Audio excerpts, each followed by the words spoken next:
I'm Afro Luigi. Welcome back to X Foundations, and some news just got released yesterday. We are back in Black Hole Sun getting revenge on the Argon in the system for crippling the Earl King and making us have to do a tactical withdrawal. So we're just going to, I'm going to let that go on in the background while I talk, because what rarely happens, I have some notes, because November 30th, which was Thursday for me, I was actually in bed reading when it came out, and I didn't notice because I have Do Not Disturb set on my phone when I'm getting ready for bed. But I was in bed reading when it came out, so I didn't learn about it till 12 hours later when I got out of bed and checked my computer. But Egosoft just put out another... That was my cat. If that got picked up on the mic, that was the cat playing with some plastic. What is she doing? She's misbehaving. Explosion imminent. She'll be fine. But they released a vlog where they talked about what's upcoming. Well, they didn't really talk about it. They kind of teased what's coming. But anyways, they have, for next year, they're planning to release what Burned called an unusual expansion. And they're hoping to announce it relatively soon, so we got to keep an eye out for that. And I'll hopefully be talking about it when it drops. Big news, that's one of the big pieces of news. The other one is patch 7.0 is on the way. They're not sure they're going to be releasing the notes for that, but it'll probably have an open beta phase where the community can play it, try it out, and help get it as smooth as possible, so it's as less buggy as possible upon official release. One of the things they did tease about the patch that they actually showed footage of is an improvements to what I'm doing here, external camera view. Because normally when you're in this kind of view, or like if you want to dogfight in this kind of view, you have this little issue where, as you can see up ahead, on the right there's that moving dot in front of my ship. That's where my ship is aiming at right now. So it's not that useful if you want to like dogfight this view, because you're missing a few details. Because we go in here, you can see down. Oh, I can't. It doesn't move with the camera. You can see right here. You can see how fast you're going, shields, hull strength, that kind of information. Explosion and like what weapon groups are active, all that fun jazz. Turrets on the top, kind of thing. Danger. That's not available in external view normally.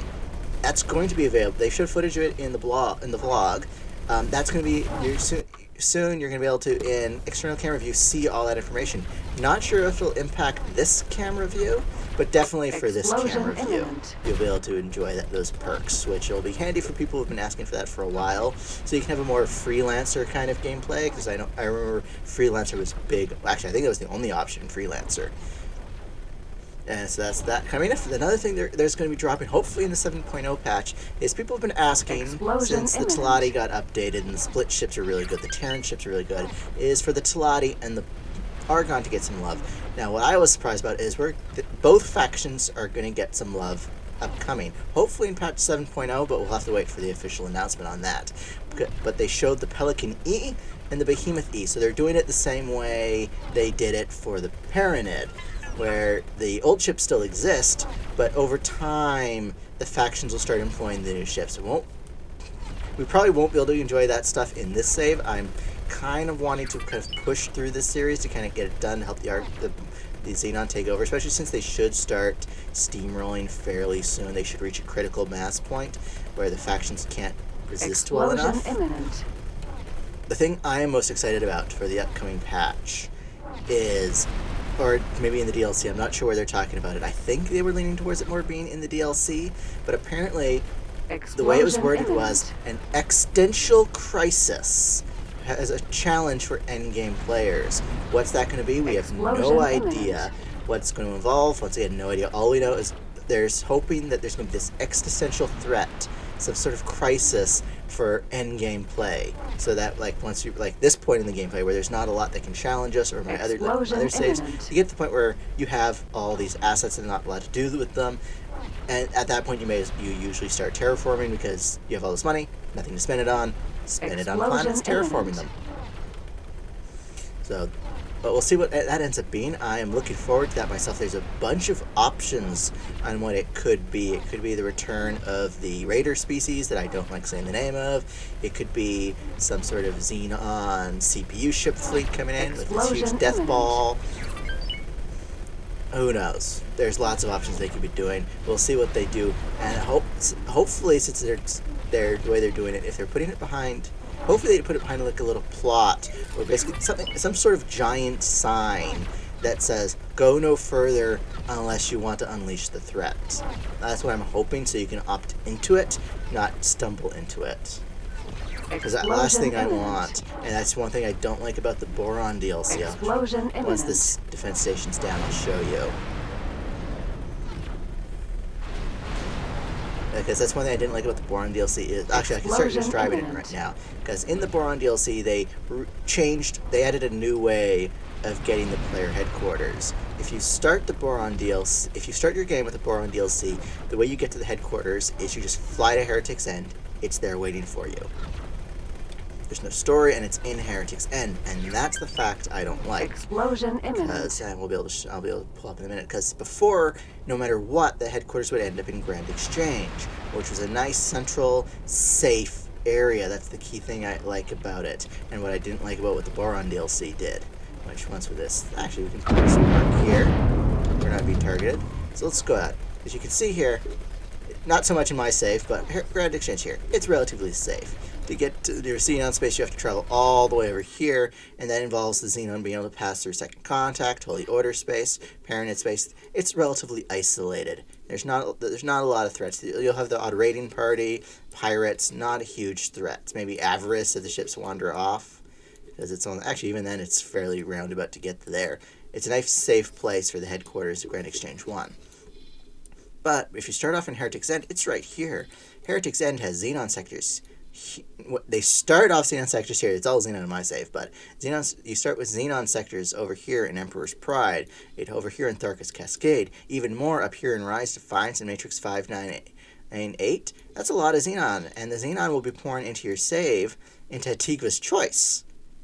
Like, you have to pass through a war zone to get to it. The Xenon will be migrating through Heretic's End constantly, from Emperor's Pride, from Antigva's Choice. They're just going to be constantly passing through there.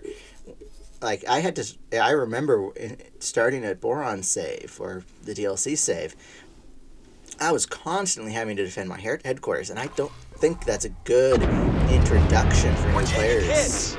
Oh. Ministry late. Uh-oh. Did the Ministry start hating me when I wasn't looking? No. So what's going on in Litany of Fury? Where is... Wait. Windfall 3, the Horde.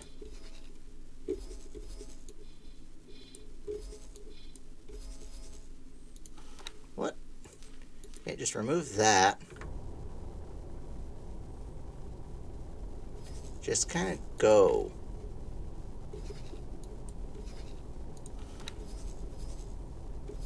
Not sure why there's a Ministry of... I'm going to have to go make them like me a little more. Oh, look, the Xenon have a patrol. And look, the bigger Syndicate are trying to build up again. Let's take care of that.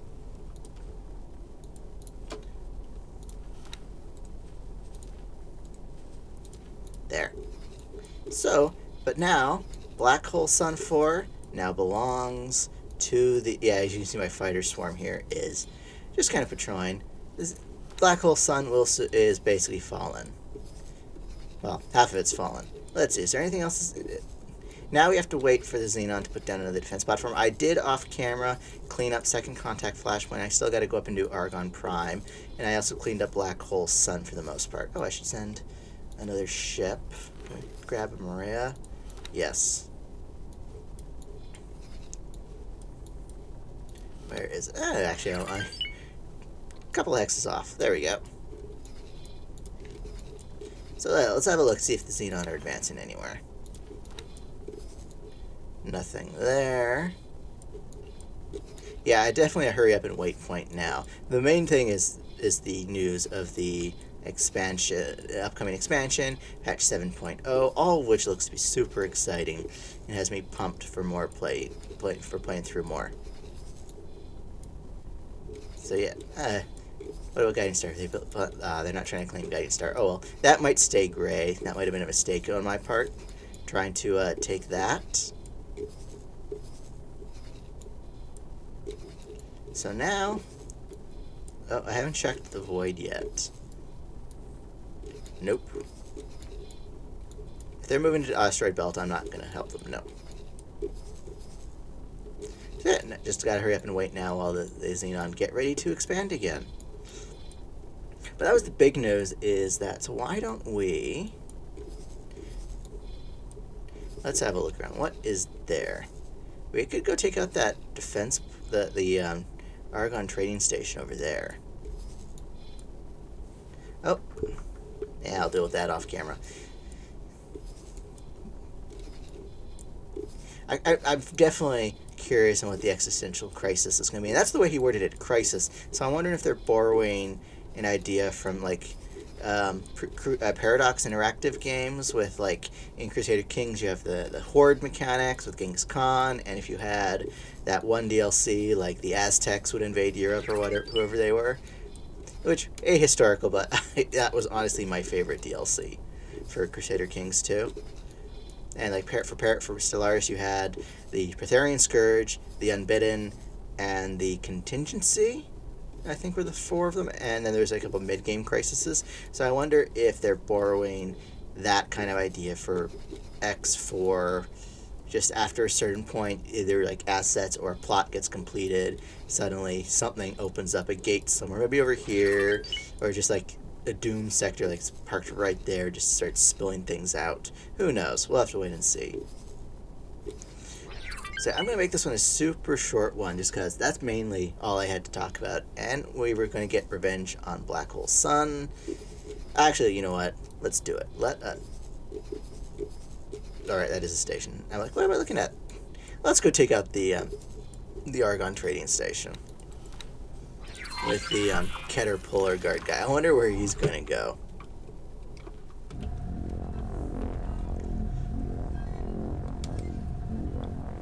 I did make a mistake off camera, though. I sent my fighter squadron off to do some cleaning up in former Holy Order territory, and I didn't realize that one of the stations I built for the Holy Order for fleet, like a fleet delivery mission, it was very heavily armed. Well, not heavily armed. It probably had enough turrets that it really decimated my fighter squadrons. So I've actually been slowly rebuilding them. Oh, look, another. Just scroll down.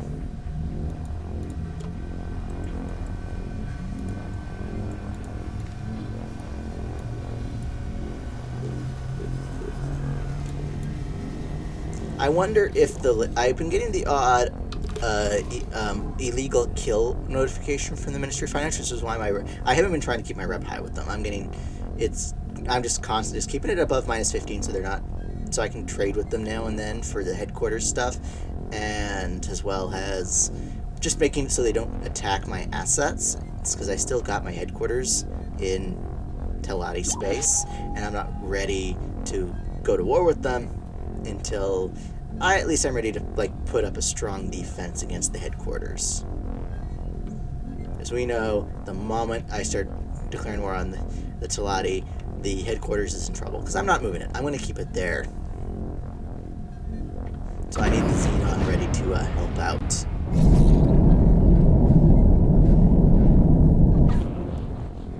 Oh, of course we're auto-saving. Yeah, I was looking at the new models, and I'm not sure how well the new models for 7.0 for the Pelican and the Behemoth are going to go over with a lot of people. Because I know a bunch of people are not happy with the Teladi because they don't like the mushroom shape for the ships. Trading station. And they wanted the old style Behemoths from X3. But the new designs are still keeping the same design language for X4. They're just higher quality, more detail. Maybe the Teladi have more forward turrets, probably, because that's a big complaint about the Teladi ships, that all their firepower was pointed backwards, except for the main guns. So I'm not sure, it won't make the X3 purists happy, the ones who really want those old designs back. Because even the Behemoth, it's still got those 2 arms going forward. It's still the new design. It's still the new design language for the ships. So it's probably not going to make them happy. But once again, if you like the new designs, and if your only complaint about the Argon designs was the low quality, that's getting satisfied as well. They're higher quality with more detail. hopefully the Argon also get a few more ship classes, because as I saw a couple of people were discussing that the Argon don't really have any ships worth flying. They don't have they don't even have a Corvette really. So hopefully they add a few like M and S class ships to the Argon, so they have more variety and maybe something worthwhile. Hopefully an elite overhaul, because that ship is getting stumped on so much in the Discord.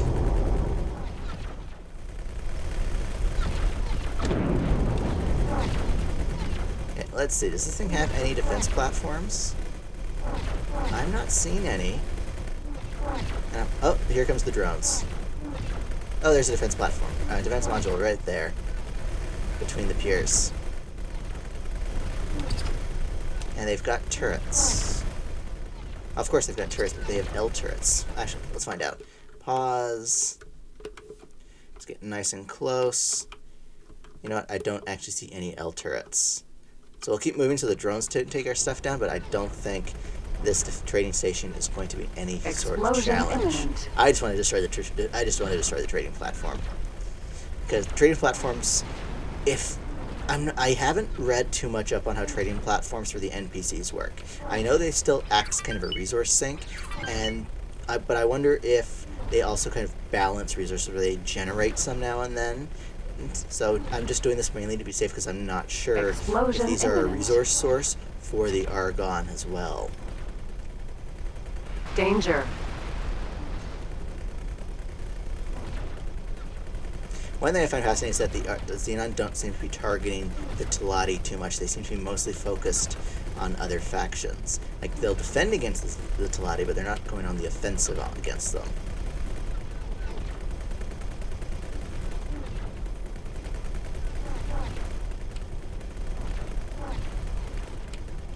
Actually, if anyone knows if the Argon, if trading stations in X4 act as a resource generator as well.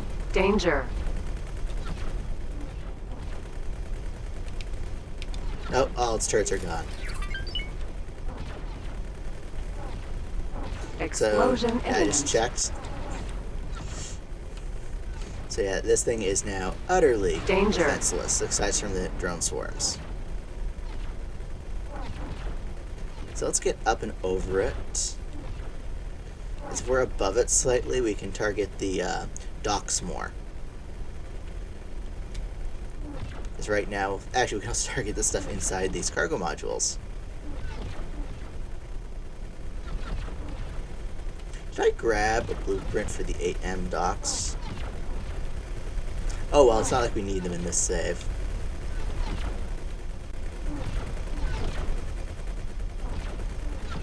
You know what, I'm making that same mistake I made in the last episode where I got really close to the station and lost all my turrets. Let's try and not repeat that this time. Let's stay at least 6 kilometers away from the center of the station.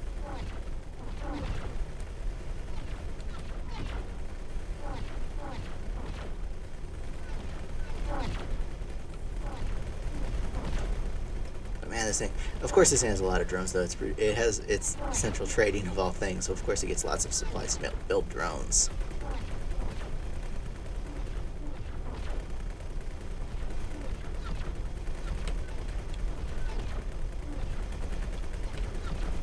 So I'll also be, for those of you who aren't subscribed to Egosoft on YouTube, which you should be, I'll be posting a link to their YouTube and the Xlog in the description of this video. If you just want to go down to the description, click that.